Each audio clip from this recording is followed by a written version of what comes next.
ஒரு விஷயத்த வேணாம் வேணாம்னு சொல்றோம்னா, நீங்க ஒரு சில விஷயத்த வந்து பார்த்தீங்கன்னா புரிஞ்சுக்கிறது இல்ல. நான் 30 வருஷமா சாப்பிட்டேன். இப்ப போய் என்னால அத மாத்த முடியுமான்னு நெறைய பேர் கேட்கறாங்க. நீங்க மாத்த தேவையில்லங்க. அதுல இருக்கக்கூடிய விஷயத்த சர்ச் பண்ணி பாருங்க. இப்ப நாங்க சொல்றோம், ஒரு விஷயத்த எடுத்துக்க வேண்டாம் தொடர்ந்து. இத ஒரு 48 நாள் இத எடுத்துக்காம இத எடுத்து பாருங்கன்னு சொல்றோம். அப்போ உங்க உடல்ல என்ன மாற்றம் நடக்குது? அந்த மாற்றத்த கவனிக்கும்போது, இது படிப்படியா உயருதா? இல்ல படிப்படியா டவுன் ஆகுதான்றத நீங்களே கவனிக்கலாம். எப்படின்னா, இப்போ ஒரு விஷயம் நீங்க இப்ப நாங்க 48 நாள் இந்த கஞ்சி எடுத்துக்கங்கன்னு சொல்றோம்.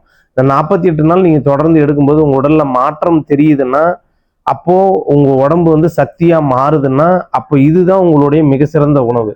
இத நீங்க ஏன் புரிஞ்சுக்க மாட்டேன்றீங்கன்னு தெரியல. நான் இது எடுத்துக்கும்போது இதெல்லாம் நான் எடுத்துக்கூடாதா? இதெல்லாம் நான் எடுத்துக்கூடாதுன்னா, அப்போ நீங்க ஏற்கனவே எடுத்திருந்த பொருள்லாம் உங்கள கெடுக்குது. ஒரு சில பொருட்கள்லாம் உங்கள வந்து ரொம்பவே கெடுக்குது. அதனால தான் நாங்க அத எடுக்க வேணாம்னு சொல்றோம்.